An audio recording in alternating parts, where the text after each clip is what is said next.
اما شوان نجا ایران بحثا دور المجالسا ملاموسا هکاریت کن یکمین دیروکا یا جنبجن یا ادبیات کردی دا کتابا یا چیروکیه با آوای پخشان هاتیه نفساندنه ام بحثا وی کتابت کن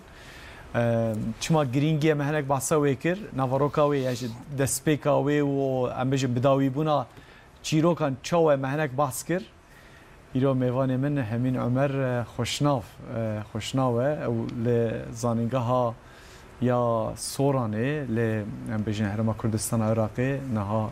اکادمیسیانگی خبات خود که دی سال زانینگاه بینگو نجی خبات ویجی هنه بگمان و که بجن ایرو میوان منه ام بحثا و کتابا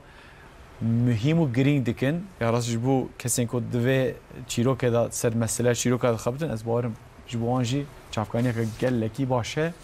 لی به آویا ام بجن تیپین عربی هاتی نفسانده کسی که سبب مسئله به البته به تیپین عربی زان به نظام گلو خباته که لاتینی و سری وره کرنه از پرس مشتاق يعني از هيفي دكم براستي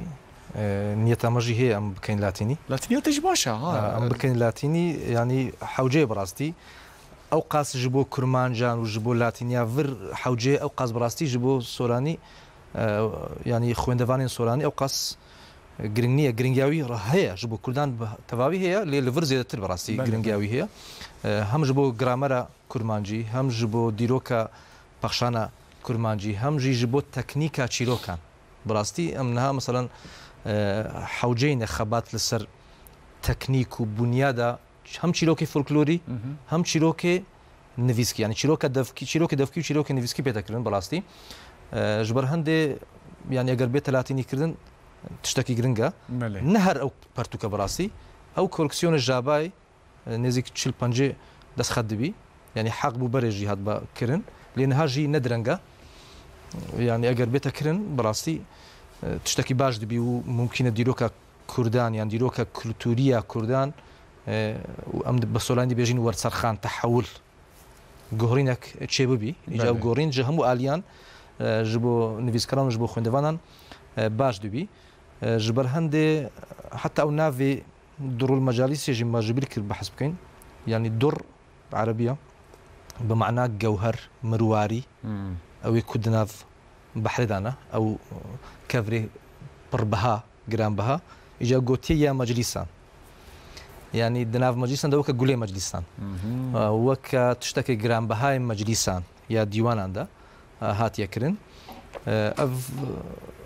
خباتيان اف نفيسين اگر بيت لاتيني كردن رنگ مفاوي جبو چن اليان هبي حتى يعني هجا اگر تيزك جي لسر بيتا كرن جبو دسبيكا وان داويا وان نافروكي وان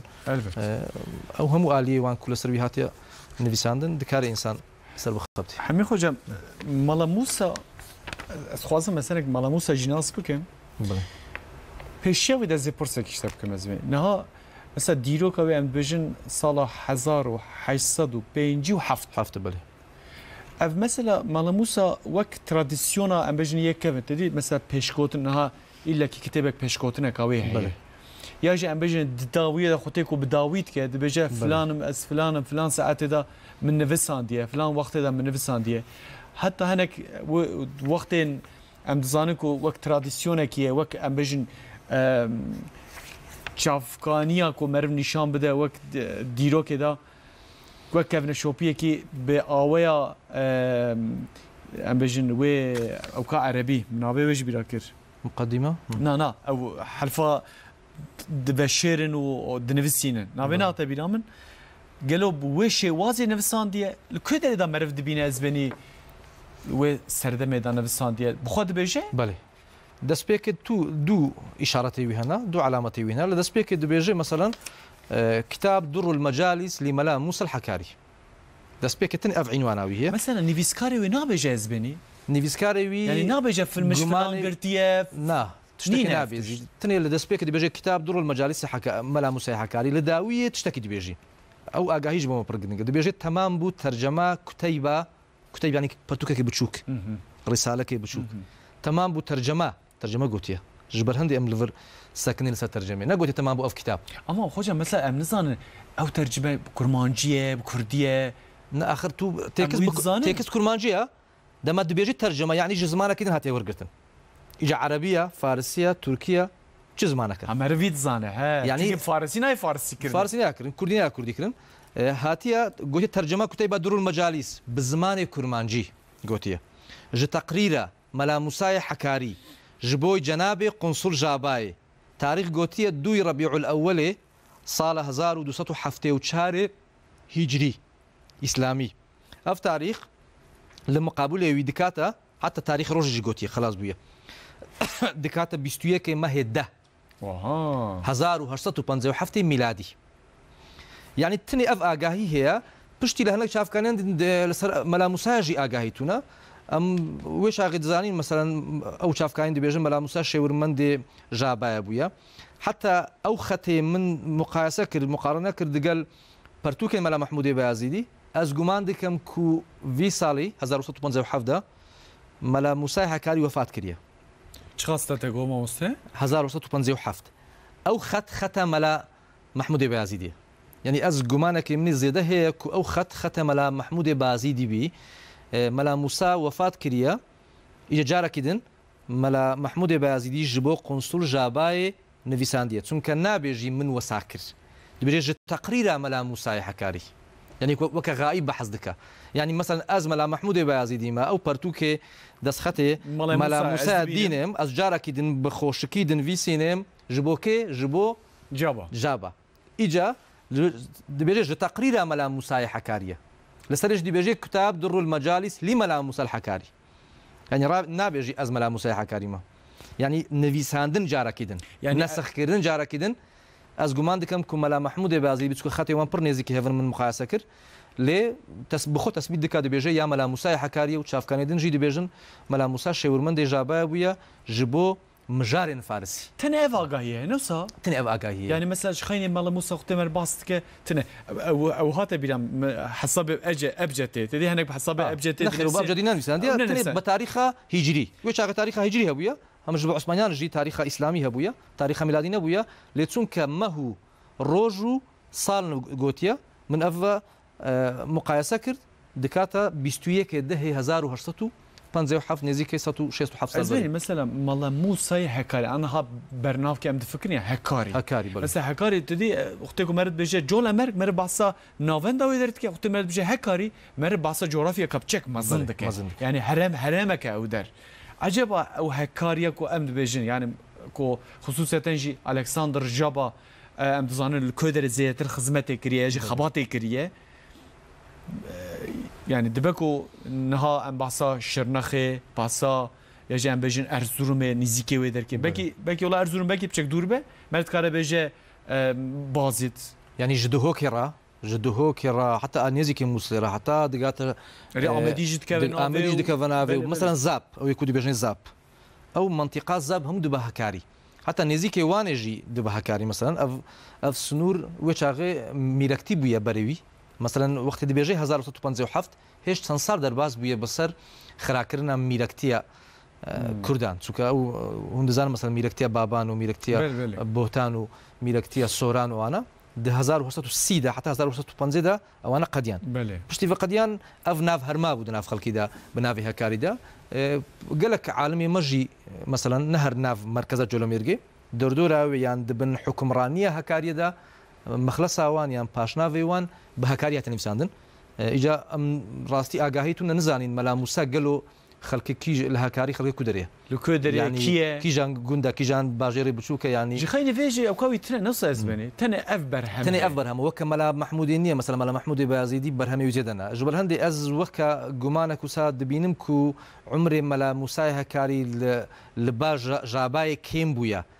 کێم بووی ئەگەرنا مەسەلەن دوو حەب شێورمەندێوی بووینەوە یەک مەلا موسای دیێ مەلا مەحمودێ بازیدی چما مەلا مەحمودێ بازیدی ئەو قاس 25 بەرهەمێوی هەنا چما مەلا موسایەکەمە ینی ئەف احتیمالەکەوی هەیە و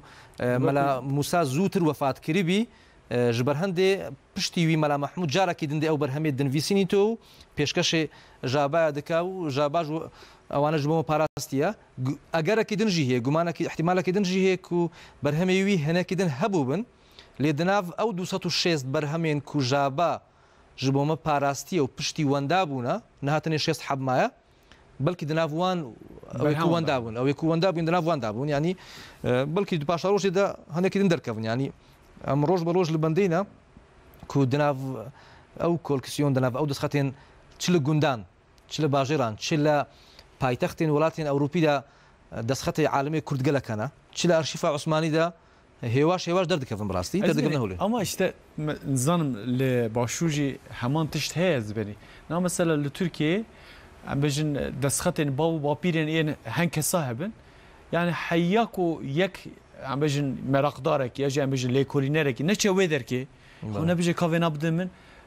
ئەم بخوای ئەو کەکە مەوسا نینە یعنی ئەم بژن یا ئەوات شتێک قسەکە براڤێنا بکەوێ نەوا خزمەتە ئەدەبیاتە کوردیە زمانی کوردی ئەو کامەتنە ئەم بژن کەڤنە شۆپا مەتنە ئەرێ ئەم دپارێزن لێ پاراستن نینە مەسنها ئیرۆل دوورل مەجالیس کۆ نەد دەستێمەدا بوونا نەد کتبخاناندا بوونا ئیرمە بەحسەوە یەکەیش نێت کرد یعنی مەسەلە نە وەکو کتبخانەی وەدا هەبن مەسەلە وەکو وەرن چاپکردنە هەر کەس زانبێ ئەس گەلە جار دەبێژم مەسەلەن ئەو کەونە شۆپی دناو کوردانە مخابن تونە مەسەلەن وێژ بەرپرسیارەتە پاراستنە ئەرشیفان تونە ینی فکرە ئەرشیفی لەبامە تونە ئەو فکرە ئەرشیفی کێمە ینی بەڕاستیژی مەسەن لە بەغدایە ساڵێن هەفتێ حکوومەتە عێراقی دەستخەتخانەك ئاوا کرد لە وردا گۆتە کوردان کی دەستخەت هەیە ئەزێ بکڕم بستینم بە پارە نێزیک 40,000 دەستخەتی عالمی کورد بە کوردی و بە عەربی و فارسی نەها لە بەغدایانە گەلک ژی وەندا بوونە گەلک ژی وەندا بووینە ینی ئەس دەبێژم ئەم حەقە پڕ سوپاس بکەین ئەوانە هاتن فرۆتن لە بەغدای هاتن پاراستن ئەگەر وەسانە بە ئەو بەلایە بەسەر کوردان هاتینە ئەو خراکردنی خانی و شەوتاندنێ گوندان بەسەر کورداندا هاتینە ممکن بوو بە هەزاران دەستخەتی وسا ینی نەمینن بشەوتن یان وەندا ببن یان عمرێوان کێم دەبی ئیجا ئەگەر دەستخەتخانەکەی مەزن هەبێ مەسەلەن نەها لە ئەستەمبۆڵی ئەو ئەرشیفخانەی عوسمانی هەیە ممکن دناواندا یەک کوردان هەبێت دناو گوندێن کوردانژی لە تورکیە ینی ئەس بەتەخمینە من 56,000 دەستخەتی عالمی کورد هەنا لە بە مالباتان لێ مخابن ینی لە بە هەر مالباتەکەی ئەوەی کومەلەی بوو بن شێخ بوو بن مەدرسەی وان هەبووبی محقق دەستخەتی عالمی کوردان هەنا ئیجا تانها بیبلیۆگرافیایەکی مەتونە ینی فهرستەکەی مەتونە چ هەیە چ مژار هەنە چ تونە مەسەن ئەگەر ئەو فهرست هەبی وەک هەر پەرتوخانەکی مەسەن لە ڕیاض لە سعودیە 4-5 فهرستی مەزن هەیە لە قاهیرە 4-5 فهرستی مەزنێ 10 جلدی و 20 جلدی هەنە لە ئیرانێ کتابەک هەیە فهرستێک هەیە بیبلیۆگرافیایەک هەیە 44 جلدە بە ناوێ فهرستەکان تنێ 11 جلد دێوان تنێ ناوێ فهرستەیە 11 جلد ینی بەتەخمینە من یا کوردان ئەگەر زەنگینتر نەبێ نەکەمترە ژواندا لێ خەباتێکی وسا نەهاتیەکردن لە هەموو پارچەیەن کوردستانی و فارستەکەی تێ مەزن هەبی ji بۆ هەموو علمە مثلا دەعالیە علمە لۆجیک منطق مثلا ئەف مژار هەنا لە حەدیثی ئەف مژار هەنا لە دیوانە ئەف مژار هەنا لە دەستخەتێنن ئەف مژار هەنا لە دیرۆکی ئەف مژار هەنا تشتێکی وسا تونە ینی ئەم هێڤینە هێواش ئەوانە دەرکەون ji ber هەندێک ئەس دەبێژم فەزلە ژابە لە سەرمەت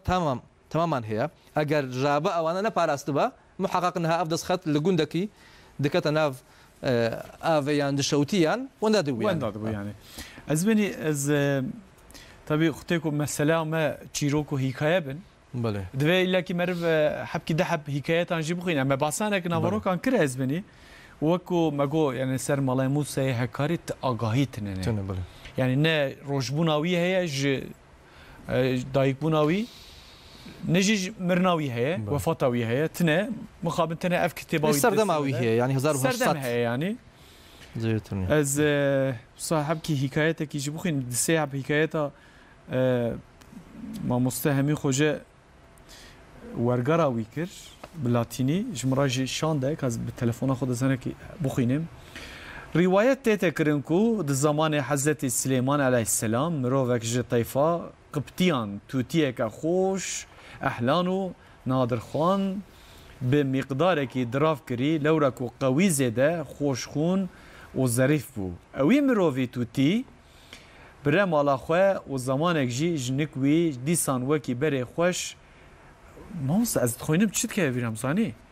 mesela ev tevîna ji vê kitêbê wergirt newsa ez benî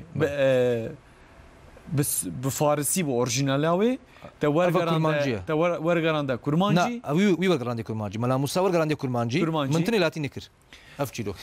انا اسمني اف حرف اراميه يعني انا فينا كرمانجي كتاب كرمانجي بلي مقوبك كتاب وكبيجن اورجينال وسورانيه نا سورانيه علاقه بسورانيه تنا يعني جبرندي من قوت انا يعني افي كتابك وتشاب كريه يقولنا خو انا كتابك وتشاب يعني برين راس نفيسا او كل باشور تذكرن لدهوك تذكر مثلا نهر سوراني لدهوك كرمانجي او كدهوك تنفس عندنا لدهوك يعني وكوانا بعديني يعني زمان راس زمان وكي بعدين اللي راس نفيس ازدو بيجم يعني او راس نفيس نو كم مدرسه بريه فتحه وزمه وكسرها بي او راس نفيس من وكوي كنا هلا الكردستان العراقي تنفساندن من او نفسانديا خط اراميه ل او راس نفيس 6 صاله هاتيا تثبيت كرن مثلا نلاتيني يعني مالا موسى في كتابه بكردي نفسانديا افبر مهمه يعني جبوما افبر جرينجا جبوما بكردي نفسانديا اجا هنا كي جوي ترجمه كريا جو فارسي هنا كي نجي بخون نفسانديا يعني جبون نسري بر مهمه چونك وي سردمه نظم زيده هويه هلبس زيده هويه لين نفيسه تشيروكين فولكلوري بنفيس بركين بويا مثلا ازمني مثلا طابلو دين برخوي يعني ملايكه ج زاروتيا خويا حتى كو مازن دبكو في كتاب دنفسينه هل بس دخينه قرآن وآويا وأوكي وش وازك هاتي نفساندني شو مرف أوكي يعني مرف شو فكر مزاني نا راسية كما هي يعني بيجي فينا رشة تبيجي از سبيب لبري بنفسينم يعني وصلت تخوياني بن آويا بخشانه مرف بنفسينه يعني عادة نبويا هرينا عادة يعني. نبويا از بتخمينها منجي او مثلا جابا پر زيادة داخواز جي كردي اجا لهمبري وي اليكار دا ملا موسى وملا محمود اگرنا لكولتورا وانجي يعني عادتها وان نقرن بويا مثلا تشيلوكا كي فولكلوري بالنسر بنفيسيني ببخشان بنفيسيني بلي هلبس هبويا قوتي فرانكس شاعره هلبس فانا لي بيجي فرانكس تشيروك بيجا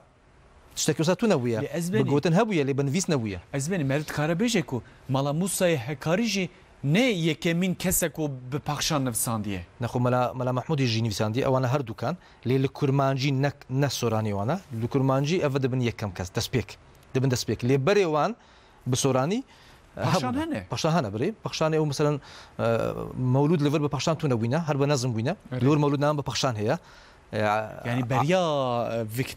فيكتبي بس 30 سال بري سوران عقيدة نامي ملا مدنا خالد نقشبندي هبويا وكي من بري بحث كرنا دركت دسخت دركت القاهرة نزيك شنجلت شيروكين عربي زي ترجع كليلة ودمنوج ألف ليلة وليلة هزار ويكشوي هاتين ورقراندن باللهجة كخورتيا سوران هاتين فيساندن تاريخ جبري وانيا 1812 يعني عمره تمنى بخشان كردي بتاعتي جي شيروكين ورقراندي نزيك 220 سال دبي 210 سال دبي حتى أنا بلكي السبع تشيدنجي دركفن تاريخ هنا كدين دور بكوي أجرنا وقت يوم دخوينين يعني تام بكرمانجي أجر ميناك كذا بيج مثلا تند حكايتها يكم قوتيا حكايتها برسيساي يادن برسيساي عابد أو كسيكو عابدك ديندار بو يوتشوي شكفتكيو بشتي توشي شولين نباج بويا وإيمانا خوش دزدايا ويعني أفا دناف تشيلوكين فولكلوريدا هنا لفقتيران جيه مثلا لفر يادن همو قوتي حكايتها حكايتها 22 وسا دسبيكريا صرنافتو نويا ليد هندري دا قوتي اف حكايتها بحث قتل حضرت حسين دك اف حكايتها بحث فلان دك هنا كان جينا بيجي تو وقت دخوني لداويه دا خويا دك كتشبوا مثلا لفر تو دسبيك نزاين دا خوتشيا دبيجن ناقلان شيرين گفتار وها روايات كرنا كدباجير هراتي دا بازرگانك قوي مالدار نافي خاجه اصيل هبو كچكي ويجي زيده خوي جمال وكمال نافي شيرين ده حد بلوغ دابوي دي سانج اشراف واهل باجير هراتي بقزاديك نافي فرهاد لاوكي قوي سبحيد الكتبو شيرين وزيده لحسن زمالاوي عاشق بوي روجلكي فرهاد خو تزين كري شويه سريا شيرين بأمر خدي وكي شيرين جي فرهاد بوي لباس فاخره ديت او جي باختيار دل دايو لفرهاد عاشق بوي جهردو كناران بازار عشقي روج بروج زيده بو ئەو فەرهاد و شیرین یەک و دوو مەفتون و مەجبور بووی قسەیە عیشقاوان و زەحفیا حوسنا شیرین کەتە زمانی خەڵقی باژێر دیسان ji بەگزادەیەت هەڕاتی جوانێکی دنێ هەبوو ناوێوی پەرویز وەکی پەرویزی تعریفا حوسن و جەمالا شیرین ساکرێ بخۆ ملاحەزە کرد گۆ ئەف چ توز حوسن و جەمالە کوبوویە باعیسێ هەندە گفتوگۆیە ئەلبەتە ئەس دێ کۆشەیەکی تەماشا شیرینێ بکەم و ببینم کوچ بەحسا لەسەر vê خەبەری وسا دەوام دکە ینی نەدرێژ بێت خوازن تبقە دینی نەدرێژە زێدە ڕۆژێکی پەرویز لە جیهەکی شیرین دی بە ئەمرێ خودێ پەرویز ژی لە شیرین عاشق بوو لاکین دلێ شیرین بە عیشقا فەرهاد مبتەلا بوو ئەوی مەیلا پەروێزی نەکرد ئیجار معشوق یەک و عاشق بوونە دوو معشوق ژیەکە ئەف حەوادیسا دنێڤ باژێردا شایع بووی ینی بڵاو بووی ji her du terefan jî xuzgînî li şîrînî rabûn û mirov ji bo xwastinê virêkirin û fîtne û fesad ji bo vê xeberê di mabeyna eqreba û tealluqê Ferhad û Perwêz peyda bû. Babê şîrînî xwace Nesîr heyîrî û ji fesadê tirsiya. Eger keçê bitta yekê ji kenarê dinê elbette dewa û şematet dê peyda bibî. Mirovkî aqil bû, mulaheze kir. Ez dê şolekî mehal li van her dukan teklîf bikim. Yani teknîkeke çîrokê bikar haniye wextê gotiye mulaheze kir nego got rast dî ser wî yani ev teknîkeke muhîme mulaheze kir ez dê şolekî li van her dukan teklîf bikim û bibêjim ku herçî ku ji Ferhad û Perwêz ji wî şolê berê xelas bûyî zû pêk anî ez dê keça xwe bidim wî eger wiha nebî dê dewayekî mezin peyda bî îna virê kir gazî Ferhad û Perwêz kirî gote wan digel her yekê ji wa şertekî min heye لكن بنفسها خو بلا آريكاري معين هرچی جوا بدستي خو اوي عملي تمام دكا از ديكا چا خو بدموي هرچی کو بشوفه ماي يدي تو دعوان نينا بفي خبري هر دو طرف راضي بوي قول قرار كرين بسي ساعات مسافه لسرتياكي افكي جسيم هبو گوتا پرويز گو د مديا سي حيوان اگر او اف اينا ورگراند نيف باجيرا از ديكا چ بدمتو گوتا فرهادجي کو نیزوکê bajêr di cisiya kilekî de zinarekî pekir heye ji te jî dixwazim ku dinêv sê heyvan de bixwe bi nefsa xwe ew wî zinarî biqewirî dinêv wî zinarî destek xaniman ku deh kir menzil bin dinêv yek û du ji berê bikulî herçî ji we emelê xwe divan sê heyvan de berê temam kir ez dê keçî bidim wî li ser vî xeberî qewl birin û her du kenar jî razî bûyî fîtne û fesad ji mabeynê rabûyî Ferhad kultek helgirtî çûye kulana zinarî û Perwêz jî tevr û bîr helanî توی اینانا جوا آوی افنا وها هر دو لسر شولت خو مقیم بون لكن عشق فرهاد ایدی زیده بو قوی بجد و سعید خبتی شولاوی ایدی پیش وچوی روجک جنک عجوزه چونه نک فرهادو دیت هنک هندک مایه کو فرهاد شولا خو خلاص ببا تعجب کری هات نک پرویز و دیت کو شولا پرویز قد پیش ونچویه عجوزه گوت پرویزی گو جفای مدبر خو شولا تبتالا حتى انها شولك ندیم مده و نزیک بو از چومو من دی فرها شولا خو پێکانی و خلاص بوونیاوی هەمان نێزووکە ئەلبەتە ئەو دێ شیرینی بستینە فەسادی کرد پەرویز وەکی ئەف خەبەر بهیست حەیری و گۆتە عجوزێ بەس تەدبیرا vê چییە عجوزێ گۆ ئەگەر هەندە دراوێ ددەی من ئەس چارەیەکی دێکەم وەگەر ناشۆلا تە بەتاالە ئیجاری پەرویز گۆتە عجوزێ هەرچیتە دەوێ ئەس دێ بدەم تا هەمان تەدبیرەکی لەوێ شۆلێ بکەم عجوزی گۆتە پەروێز گۆ تو بینە چەند تۆپ جاوی سپی حاضر بکە و میقدارێکی شور و بشەv ئەوان جاوان وها بدرێ ژێ رازینە و درێژ بکە حتا نیزوکێ باژێر و ئەوی شوورەی لەسەروان جاوان ڕاخینە وەکی سوبەیە تاف بدەردکەوە ئەو جاو ژ تورڤە سپی دکە و شوورک لەسەر دبرقا ئەس ژی سوبەیە بتاڤێرا دچمە نک فەرهاد و دەبێژمە وی کو تو چ دخەبتی پەرویز شۆلا خۆ تەمام کرد و ئاف ئینا وەرگەڕاندە باژێرێ ئەو باوەڕ ناکە ئەس ژ دوورڤە ئەوان زاوان کو لە ڕسمێ جوان درێژ بوویە و شوورک لەسەر دبەرقا نیشان ددەم فرهاد مروفکی غیورە البته خو تلف دکو تو شیرین دستینی عجوزه پرویز اف قول قرار کړی او اف حیله بکار کړن وکي ګوتنه عجوزه پرویز بشفت جاو راخستن صوبه عجوز چو نک فرهاد گو همان نیزوکه فرهاد خلاص بوبه ایجاری اوی بدینی ګوته فرهاد گو هی هو تو چ دکی شیرین جدست چو پرویز اف اینا ورګرانده باجری اگر تو باور ناکی ور از نشانه تبدم فرهاد بدرو ایناو جدور و تاف لێدا بوو ئەو جاو سپی دکرو شوورک لەسەر دبەرقی نیشانی فەرهاد ئەو پارچەمای بڵێ نیشانی فەرهاد و گۆ ئەڤە جووە ئاڤێتە دیت عقلێ فەرهاد ji سەری چووی فی الحال خۆشبیرێ ئاڤێت و تەلەف بوو اف مساله کی مشهوره د نیو اکرادا مثلا بحثا کردان دکه راست ترجمه نکریه ایجاد دی بحثا کردان دکه کو دبیژن فرهاد مریه کو دنگ کلنگ نای پاشی او تلفبونا فرهادی شایع بو اف خبره کو گها شیرینه او جی فی الحال فنجان کا جعری خوری خو تلف نفس کری يعني خو كشت او هردو عاشق ومعشوق صادق وهاب مكرو حيلة عجوزكي تلف النفس بون اجا تشد بيج داوياوي خذ تعالى حفظ مروفان جفيتنا وفساد حيلة جنان بكا اجا بيج اكثر فتنه كود الدنيا پیدا بونا جمك راوان پیدا بويا داتو بزاني بخبره كسين فاسد مثلا نكي باور اي برادر بصراحه حظك ومصر ساعتها خوش به گلک سپاس مالاتا و بجبک و خباتک گلکی مهم و گرینگ بو دور المجالس یا مالا موسى حکاری وک جاره که من با آوای پاخشان چیروکنیان کردی ایرو ملوه داره مهم خوانده مهم جی باس کرد ساعتها خوش به هیوید کم خباتا یا لاتین ذکرنا و کتاب جواره کرنه داکو کسی که ترکیه انرژی یا کسی که تیپین عربی نزان او جی سود وارد بکنه هیوی هم نوه گلک سپاس جبوجی از جی هیوی دکم لبنداوی مکو ان شاء الله دوان چند مهنده ان شاء الله به 30 کرنو خدمتك بيجو ان شاء الله گلک سپاس جبوجی سپاس شو راجی تماشاوان نجام والا و آقابه حیاوه ساعتی والمت مشکر هیوی دکم بدلیه بو اف برنامه صبح ده همان ساعت دا ده ساعت نهان دا از الهمبری وبم سبيجي مجارة كاميا قلكي بالكش هي جوارا بيج قلكي بالكش ميواني كي من قلكي هجاجي وذا ميواني من حتى الصبي فيني خير وخشيه دا في قاتسي خاطري